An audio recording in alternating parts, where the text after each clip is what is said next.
Hey, how's it going? Just a quick little update on where the channel's going over the next couple of months. I am moving to Sydney for work, so that's cool, but that's really slowed down the production of videos over the last few weeks, and for the next few weeks as I get settled, so we're not going to have as much stuff coming out, unfortunately. Here's a little time frame here, if I can get that edited properly, of what's going to happen in the next couple of months. So hopefully I can stick to that, or fingers crossed, go faster. In the meantime, this. Yep, I'm doing this again, and I can only hope it will go better than last year, especially because I'm hoping to get you guys involved as well. Stay tuned till the end to find out how you can be a part of this competition and be in with a shot to win a crisp $100. So I guess without any further ado, let's get into it. 18th, North Melbourne. This is a team that came within 6 goals of their opponents in only 23% of last year's games, and the players they've added are, well, okay at best.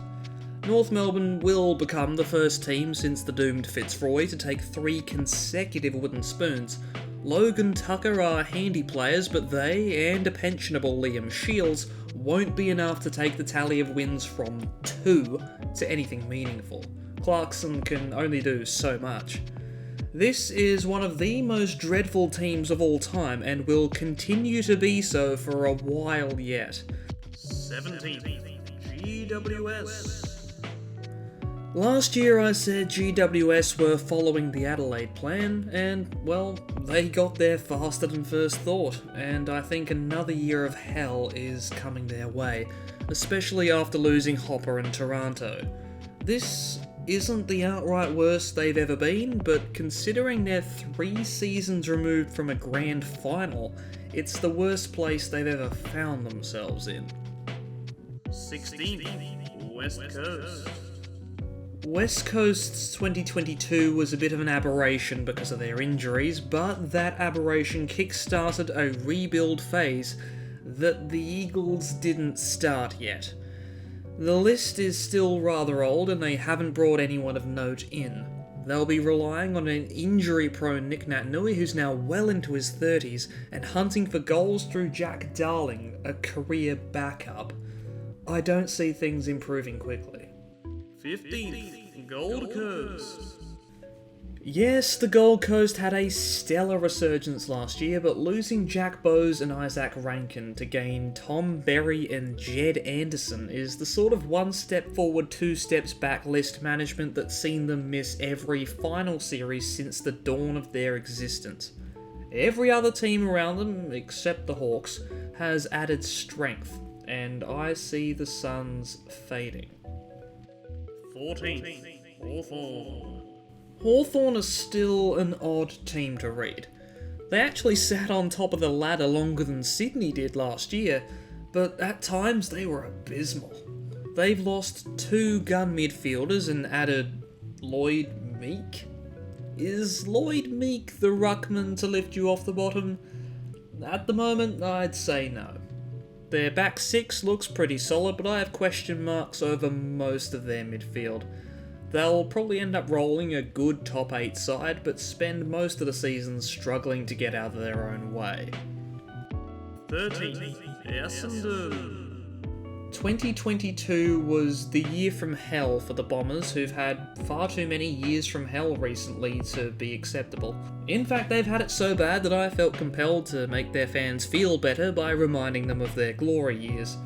Free from whatever the hell last season was, and with a bag of swag that includes Setterfield, Wiedemann and a new coach, I think the Bombers are due for a rise in performance.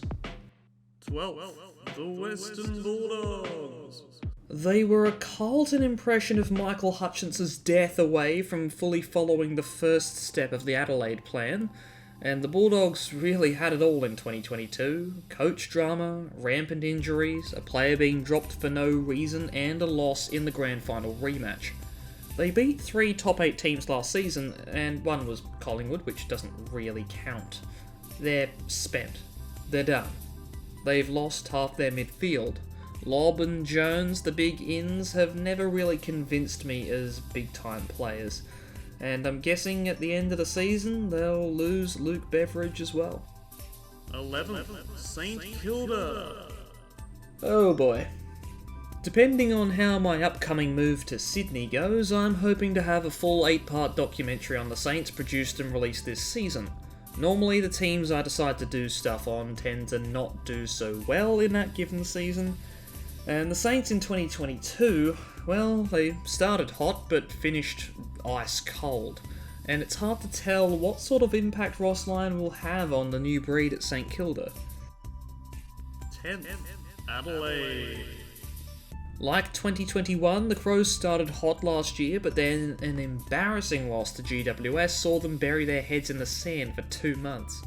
If they keep their early momentum this time, they could potentially challenge for finals, for a while at least. Will Isaac Rankin justify his $800,000 contract? Hell no. He'll be lucky to score 25 goals. But Darcy Fogarty will become only the second man not named Betts or Walker to lead Adelaide's goal kicking in the last decade, and along with the returning Sloan, guide them to about 10 wins. 9th, Richmond. I think we'll look back on this behind call as the start of the Tigers' downfall. Hopper and Taranto are fantastic additions, but they sacrificed an entire draft hand for them. If results don't come this year, I feel like that's it.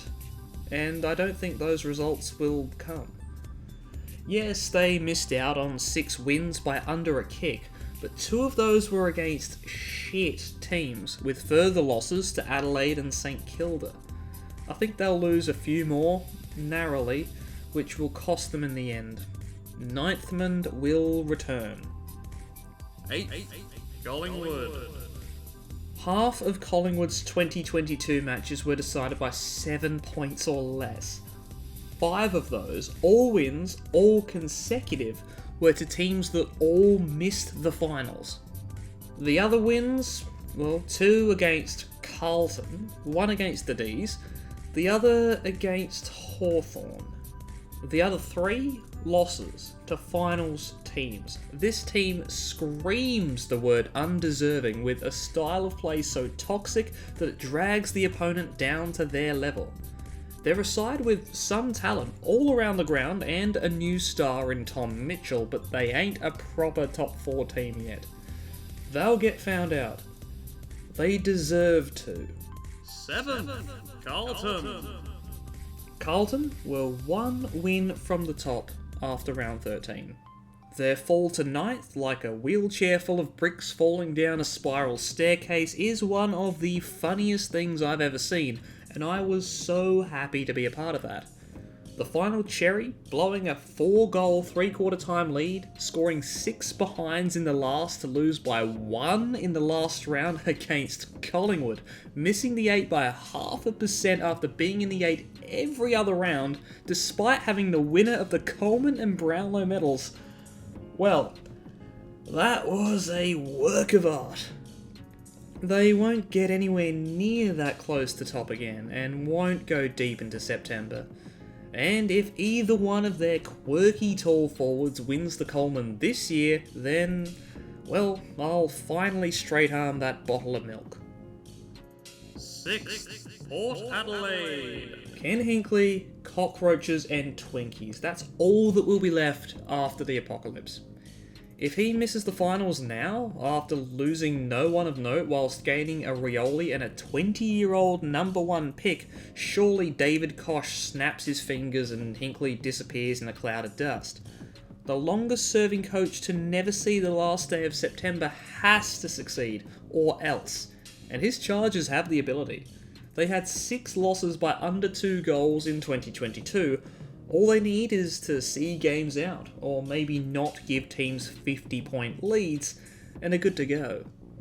But I don't see them getting anywhere near teams like Sydney, Melbourne or Geelong.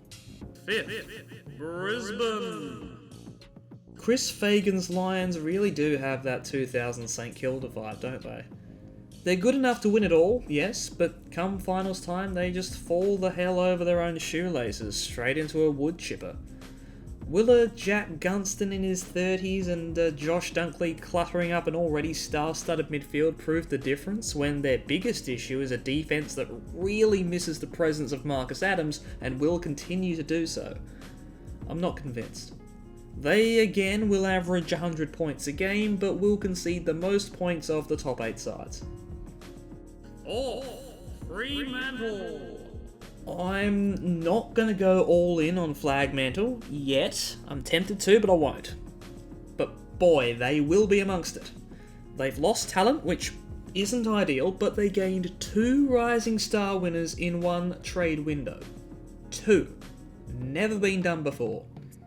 I reckon they'll crash out in straight sets, but I tell you what, they certainly won't be entertaining either. They'll brute force their way to 15 unremarkable wins based on solid defence, then fall apart in September like they always do. 3rd, Sydney. I really like the addition of Aaron Francis. Warner and Mills are turning into blue chip guns before our eyes. Tom Papley's a jet. But I can't see Lance Franklin turning up for a premiership calibre key forward season at age 36. If he goes down, and I'm counting on him going down, I don't see who of any of these guys can get those 2 goals per game. And now I've said that, watch him kick 65 without missing a game as they soar to the grand final.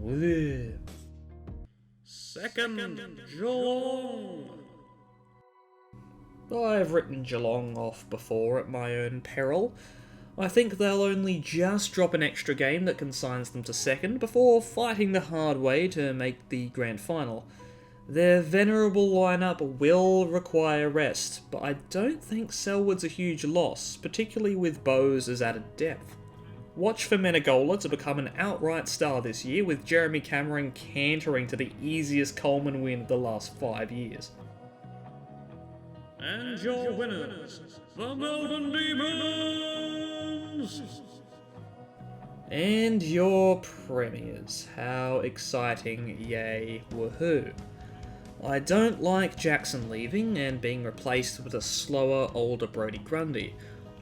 I'm not the biggest fan of Josh Shackey, and I think that Wiedemann is a big loss. But this is the best midfield in the league, serviced by 2 of its very best ruckmen, with Lockie Hunter still to slot in somewhere. I think that despite Petrarca stealing votes, we'll see enough of a dip from Cripps, Miller and Neal that Clayton Oliver will finally burst through for a deserved Brownlow medal.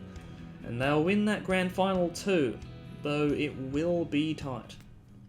So, here's my predictions. Let me know what you think. I'm going to be running the same experiment as last year against the AFL journos, and I thought it would also be cool if you joined me.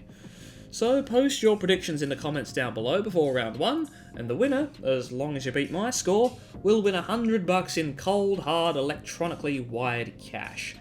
Yep, I'm putting my money where my big mouth is. So get guessing for your chance to win, and I'll see you next time.